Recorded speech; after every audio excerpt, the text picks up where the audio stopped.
Good morning, students. Today we are going to see the different shapes. For the shapes, we are going to learn the area and perimeter also. The first one is it's a triangle. ABC is a triangle which has the base as well as the height. Base is given as B and the height is given as H. Okay, this is a triangle. Triangle A, B, and C.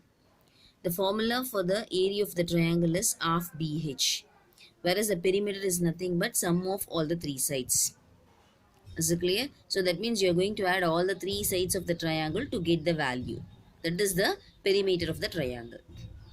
Now the next one is equilateral triangle. In equilateral triangle, all the sides will be equal. Okay, all the three sides will have the same value. That's why we will call this angle to be this as equilateral triangle. And then the area of this is root 3 by 4 a squared. The area for the equilateral triangle is root 3 by 4 a squared, whereas the perimeter is nothing but 3a. That means adding all the sides here also. Even we can write a sum of all the three sides. The next one is quadrilateral. Quadrilateral is a four-shaped side figure A, B, C, D.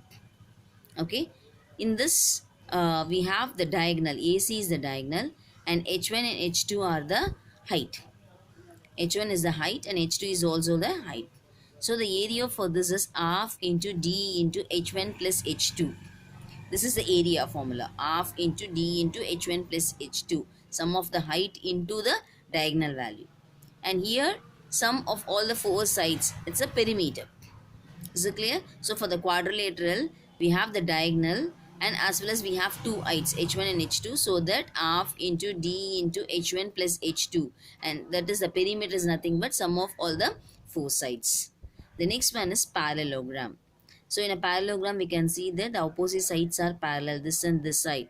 This is A, B, C, D, whereas AD and BC are parallel and AB and CD is also parallel, and we have the height over here. Okay, so what is the formula for the parallelogram is base into height. This is your base and this is your height. So area of a parallelogram is nothing but base into height, and the perimeter of the parallelogram is 2 into A plus B. Is it clear? And then rectangle. For the rectangle, you have learned already. Very early period itself, we could be learning from 4th standard onwards the area for rectangle and the perimeter of the rectangle, which we have learned already. So L into B and 2 into L plus B. Is it clear? ABCD is a rectangle, whereas length and breadth. 2 length and 2 breadth we have. So 2 into L plus B, which is the perimeter, and L into B is the area of the rectangle. And then the last and the final one is okay, we have trapezium and rhombus also. Trapezium is nothing but half into H into A plus B.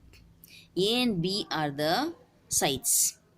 Okay, and AD and BC will be the parallel one. So in trapezium, one parallel side will be there, the another one will be the different values. So A, the value of A and value of B will be different.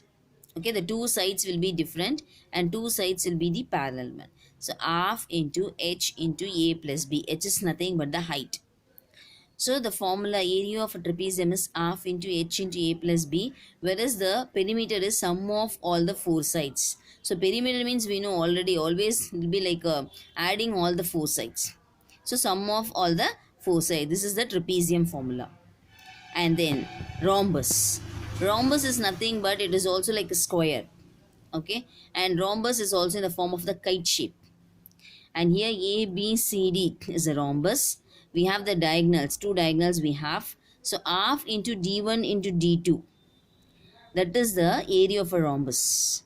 And then perimeter is nothing but 4A. It's clear. And then the last one is square. Square we have learned already. So in earlier classes, from the beginning you will be learning the square and rectangle. More or less circle. Square, rectangle, circle, and parallelogram. This might you have been learned.